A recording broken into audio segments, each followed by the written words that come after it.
Bonjour à tous, aujourd'hui nouvelle vidéo, vidéo un peu spéciale parce que je vais faire une vidéo tier list sur les combats de Dragon Ball Z.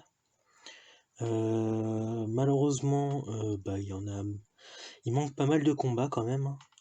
Parce que comme on peut voir, il y a les films Résurrection de F et Battle of God, il y a le film Broly, le premier.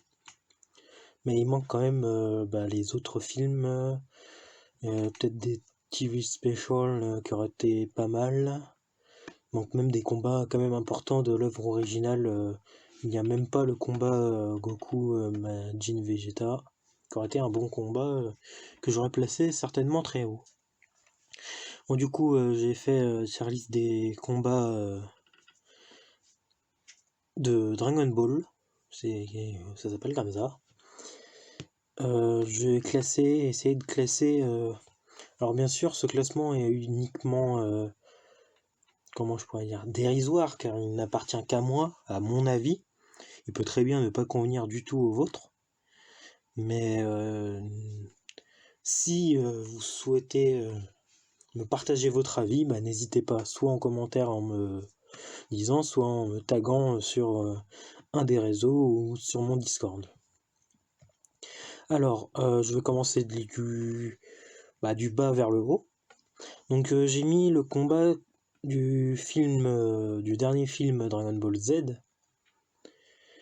qui est la résurrection de F, où Freezer revient avec sa forme Golden. Je l'ai mis en pas mal, parce que c'est un peu repompé sur, je trouve, hein, sur le combat de Goku contre Freezer sur Namek, où Goku a une nouvelle transformation qui est un Super Saiyan avec des cheveux différents. Freezer a sa forme normale mais différente. Certes, ils sont plus forts, mais il n'y a pas énormément de choses intrigantes vraiment. C'est une belle amorce pour la suite de Dragon Ball Super, mais sans plus pour ma part. Dans les bons combats, dans les bons combats, pardon, j'ai mis le combat de Battle of God pour faire du plus récent au plus ancien. Car j'ai trouvé que c'était quand même un bon combat, une nouvelle transformation pour Goku, un retour de Goku et de ses amis déjà. L'arrivée d'un dieu, le dieu de la destruction, qui était une bonne idée, je l'ai trouvé. Le combat est assez spectaculaire, mais il ne m'a pas donné plus d'émotion que ça. Le combat de Goku SCJ3 contre Majin Buu pur, donc le dernier combat qui va jusqu'à l'anéantissement de Majin Buu avant sa réincarnation. En fait, c'est un bon combat aussi, plus tourné sur le gag, à la Toriyama bien sûr, hein, qui a commencé comme ça. Mais à part des effets un peu rigolos et un combat qui reste intéressant, j'ai pas été très impressionné ou c'est pas le combat que je retiens forcément si on parle de Goku contre Buu ou juste de l'arc Majin Buu. Le dernier arc de Dragon Ball Z, c'est pas le combat que je ressortirais. Le combat du tournoi junior de Goten et Trunks, c'était un combat intéressant. On voit la relève de Goku et Vegeta, leurs derniers enfants. Goku, c'est son dernier enfant en liste, et Trunks, du coup, c'est le seul enfant à ce moment-là de l'histoire de Vegeta et Bulma. Et j'ai trouvé ça un match intéressant et vraiment passionnant, parce qu'on voit quand même que malgré leur jeune âge, ils ont quand même une puissance bien au-delà de ce qu'avaient leurs parents bien plus tard dans leur histoire, ne serait-ce que l'arc Saiyan déjà. Si on remet Goku et Vegeta de l'arc Saiyan contre leurs enfants là, ils se feraient battre, mais ils se feraient bien battre. Mais c'est quand même impressionnant. Ensuite, j'ai mis le combat Goku Cell. C'était un bon combat, il y avait des beaux trucs. des belles mises en œuvre. Bah, après, il reste moins intéressant, comme vous pouvez le voir dans mon classement, qu'un combat à la Gohan SSJ2 contre Cell. Ça reste moins intéressant, donc vu mon classement, j'ai pas pu faire autrement que de le mettre que en bon combat. Mais c'est quand même un combat que j'ai apprécié. Bon, après, il manque quand même pas mal de combats, c'est vraiment dommage. Le combat contre Super Vegeta Cell, deuxième forme. Les combats comme ça, c'est vraiment dommage de ne pas les avoir mis, mais bon. Malheureusement, ce n'est pas moi qui l'ai fait. Le combat des androïdes contre Vegeta, Trunks, Piccolo, qui était un combat intéressant. Alors je parle bien des C17, C18, car à côté, nous pouvons voir C19 et C20 qui combattaient Goku puis Vegeta, mais j'en parlerai tout de suite après en avoir parlé d'abord de C18 contre Vegeta, qui était un combat impressionnant car Vegeta revient après un moment d'absence. Il devient plus fort que Goku car Goku est malade. Il a le Super Saiyan, impressionnant. Et là, on nous sort des androïdes, on se dit, bon, c'est bon, il y a Vegeta, il y a Trunks, il y a Piccolo qui peuvent quand même servir à quelque chose, qui peuvent aider, ils vont les battre, c'est bon, même si Goku est dans le mal, le problème va être réglé. Et t'as Vegeta qui se prend un chassé dans le bras, et ça lui pète le bras. Et là, tu te dis, mais comment? Comment c'est possible? Quelle est la puissance de ces droïdes que Trunks nous a dit de se méfier, qui a détruit son futur? Et là, tu te dis, même Vegeta Super Saiyan ne fait rien. Tu te dis, ça va pas faire comme dans le... Comment, dans le futur de Trunks, ils peuvent pas perdre, ils peuvent pas mourir. Et c'est là que ça reste quand même intéressant et un bon combat que j'aurais presque pu mettre dans Superbe. Ne serait-ce que pour l'intrigue. Le combat C19 contre Vegeta, qui est un combat exceptionnel. T'as Goku qui arrive, qui combat, mais il a sa maladie qui apparaît. Il peut rien faire. Tu te dis, Goku va perdre. Et là, t'as Vegeta qui arrive Super Saiyan. Vegeta, tu te dis, mais waouh, il arrive en Super Saiyan, c'est impressionnant. Et il le défait C19, mais si facilement, et avec tellement de... Comment je pourrais dire de pas de technique, mais avec tellement d'engouement. On voit son sourire à Vegeta, son sourire de fierté.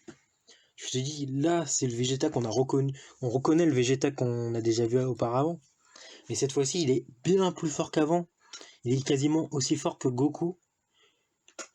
Ah, il est aussi fort que Goku, je pense même. C'est vraiment impressionnant. Alors après, par rapport à Tenshin Han contre Goku, c'est lors du 22e Tenkaichi Budokai. Lors de Dragon Ball, tu te dis Goku perd. C'est la première fois. Première fois. C'est la première fois que Goku perd contre une autre personne. Là, je parle d'un tournoi, hein, que Kame Sennin, mais on le savait déjà. Il avait sûr, en revenant et en arrivant là, à ce tournoi, il est bien plus fort que Kame Sennin ne l'était et ne le sera jamais. Tu te dis, Goku ne peut pas perdre. Il n'y a personne qui est aussi fort. Et là, t'as Tenshin Han, un élève de Tsuro Sennin, si je ne me gourre pas. Ils font égal avec Goku. Tu te dis, c'est impressionnant. Et en plus, il ne se retient pas Tenshin Han à l'époque. C'était un vrai rival, il n'avait pas peur de blesser Goku s'il fallait. Et ils finissent, bon, logiquement en égalité, mais Tenshin Han gagne à quelques secondes près. Mais c'est quand même impressionnant de voir Goku perdre contre une personne extérieure à son entourage. Il perd, certes, avant il perd contre... et il est presque à deux doigts de mourir contre... comment il s'appelle Tao Pai Pai. Mais là je parle uniquement des tournois. Ah oui, des tournois, donc le 21e qui a eu lieu avant. Car c'est pas la première fois que Goku perd. Ensuite, le 23e, donc Mage Junior, Piccolo, qui combat Goku. Un combat sanglant, impressionnant. Mage Junior veut se venger de la mort de son père. Et c'est sanglant, ça te fait battre ton cœur. Tu te dis, Goku ne peut pas perdre. Piccolo est prêt à le tuer. Il lui brise les bras. Il lui brise les bras. Ouais, c'est ça, parce qu'après, quoique, non, il lui brise les jambes aussi, je crois. Il transperce son épaule. Et tu te dis, mais Goku ne peut rien faire. Et il arrive quand même à le défaire.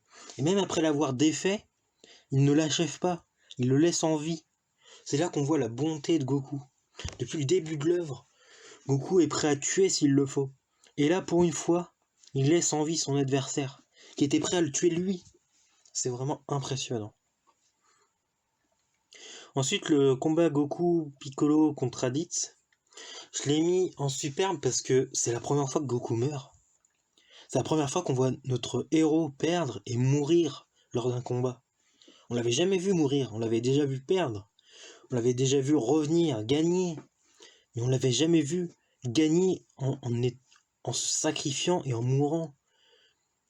C'est vraiment un combat impressionnant. Parce que c'est pas encore le niveau qu'on aura atteint par la suite. C'est un Goku qui s'est arrêté qui s'entraînait très peu. Il a fondé une famille. Et il meurt. C'est le retour d'une nouvelle menace, les Saiyans. On sait qu'ils vont arriver. Et ça reste impressionnant. Parce que tu te dis, ton héros, que tu suis depuis un certain moment, vient de mourir. Tu sais, c'est assez vite désamorcé, parce qu'il y a les Dragon Ball, Piccolo le dit bien qu'il va être ressuscité. Mais ça reste impressionnant, parce qu'il vient de mourir. Tu te dis, ton héros peut mourir. Il est mort. Donc ça peut très bien revenir. Il peut très bien mourir à nouveau. Ensuite, le combat Mirai Trunks contre Freezer et le roi Cold. Je l'ai mis en superbe parce que Trunks arrive, c'est un nouveau Super Saiyan. Pour nous, il n'y a que Goku, et personne d'autre. Et là, t'as un nouveau Super Saiyan qui arrive, qui tranche et désintègre Freezer, et bat le roi Cold. Roi Cold qui était supposé être meilleur que Freezer. Il les bat avec une facilité déconcertante. C'est vraiment impressionnant. Ensuite, le film 8, donc contre Broly. Le Broly le super guerrier, le guerrier légendaire. C'est un combat d'acharné. T'as un méchant, Broly, qui est un Saiyan, qui était déjà impressionnant enfant. Bébé, il avait déjà 10 000 unités. 10 000, c'était ce qui représentait la puissance de Bardock, logiquement, et à peu près du roi Vegeta. Si on suit à peu près à l'époque comment c'était. Et Goku, Vegeta, Trunks, Gohan, qui étaient tous des Super Saiyans à l'époque, ils n'arrivent même pas à le défaire. Piccolo s'y joint, il n'arrivera à rien non plus. Piccolo qui avait un niveau de Super Saiyan assez bon quand même. Il avait un niveau de Super Saiyan un peu au-delà de Vegeta contre C18. Et pourtant, à eux 5, ils ne font rien, ils n'arrivent même pas. Ils se font dégommer. Ça reste spectaculaire.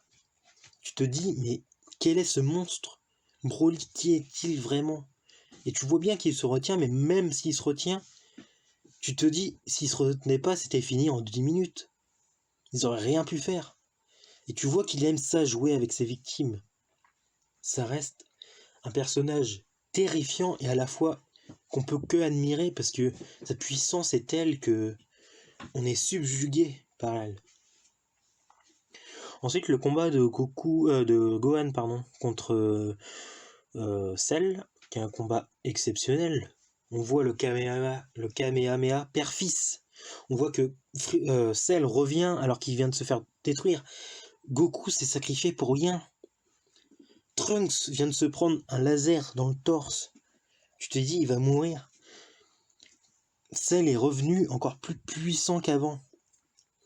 Gohan perd un bras, perd l'usage de son bras pour sauver Vegeta qui était choqué par l'attaque de ce traître de Cell sur son fils, pardon, frère pas du tout, sur son fils. Je te dis, mais Gohan peut pas y arriver. Il est blessé, sa puissance a diminué, et pourtant il y arrive, car il a la confiance de son père.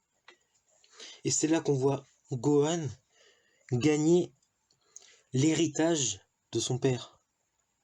Il arrive à être digne de l'héritage de Son Goku. Et c'est impressionnant ce que tu te dis. L'histoire a changé.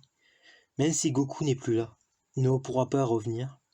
Il est toujours présent au travers de son fils, qui fera tout pour protéger la Terre. Ensuite, j'ai mis le combat de Goku contre Piccolo.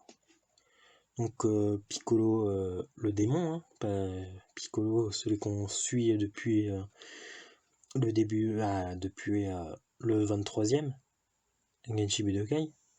Parce que c'est le premier combat où Goku a du mal, il se surpasse sans cesse lors de cet arc.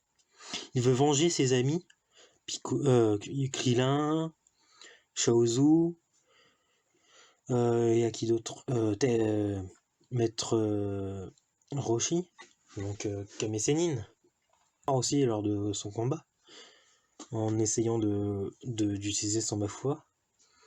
Et tu te dis, il arrive à le vaincre. Il a réussi à le vaincre enfin. Il était mal parti, il était à 2 doigts de mourir de sa main, et il a réussi à le vaincre. Tu te dis, Goku a enfin battu un vrai ennemi terrifiant. Et ensuite il revoit ses amis. C'est un combat qui m'a marqué, parce que c'est l'un des premiers combats où tu as peur pour Goku vraiment. Ensuite le combat Goku contre Vegeta, qui est un combat impressionnant. C'est le premier combat. T'as Goku qui revient du monde des morts, il bat Nappa d'une facilité. Tu vois bien que Nappa a peur de Vegeta, donc tu te dis, Vegeta, quelle puissance il a. Goku qui galère. Heureusement qu'il est aidé, mais ça reste un combat acharné et impressionnant. Il peut pas être autre part que dans Incroyable. Pareil pour le combat Freezer contre Goku. Goku est rempli de colère, de rage, de tristesse. Il vient de perdre son meilleur ami. Krillin est mort pour la 2e fois. Krillin, il ne reviendra pas. Pour nous, c'est fini. Il ne peut pas revenir. Freezer vient de le tuer sans une once de culpabilité. Et Goku se surpasse et arrive à le défaire en se transformant en Super Saiyan. La première fois qu'on voit le Super Saiyan, cette transformation qui est uniquement là, qui est uniquement faite par la colère, la rage, la tristesse. C'est exceptionnel. Et ensuite, c'est le combat de Boo contre Gotenks SSJ3. Dans celui-là, je vais regrouper à peu près tous les combats de contre Boo. Donc, ce qui veut dire Gotenks contre Boo, Bootenks contre Gohan et Vegeto contre Buan. Tous ces combats-là, je les aurais mis dans Incroyable parce que c'est une suite de combats plus impressionnants les uns que les autres. T'as Gotenks, la fusion, la relève, les enfants de Goku et Vegeta qui arrivent à mettre dans le mal Boo. T'as Gohan qui se surpasse, qui libère tout son potentiel et qui arrive à battre Boo, qui est en galère contre Bootenks. Tu te dis, mais il va jamais y arriver, c'est fini. Goku revient, ils vont pour fusionner. Gohan est absorbé. T'as l'apparition de Buan, le plus puissant des Boo. Tu te dis, c'est fini. Goku ne peut plus rien faire, la Terre est perdue. Il ne lui reste plus que Dende et Mister Satan. Il ne peut pas fusionner avec eux car ça ne pourrait pas le permettre de battre Buan, de sauver ses amis. Et là, t'as le miracle. Vegeta qui revient pour battre Boo. Et là, t'as la plus belle fusion de Dragon Ball Z. Je parle bien de l'œuvre canon, pas des films ou quoi. T'as Vegeto, la fusion entre Goku et son rival Vegeta. Un rival qui le suit depuis des années et des années. une rivalité qui permet de donner une fusion incroyable, surprenante et infiniment forte. Elle le met Buan dans ses retranchements les plus totaux. C'est le combat le plus impressionnant pour moi de l'arc Buu. Avec Goku contre Majin Vegeta. Bon voilà, j'espère que cette tier list vous aura plu. N'hésitez pas à me donner votre avis sur ma tier list, sur la tier list, comment vous l'auriez mise. N'hésitez pas à me dire les combats que j'ai pu citer qui sont pas présents, comme Goku contre Tao Pai Pai, Goku contre qui j'ai oublié, contre Majin Vegeta. Pourquoi pas mettre Piccolo contre C17, des combats comme ça. N'hésitez pas à dire où vous les auriez mis, eux, en plus de ceux qui sont déjà mis. Voilà, j'espère que ça vous aura plu et à bientôt.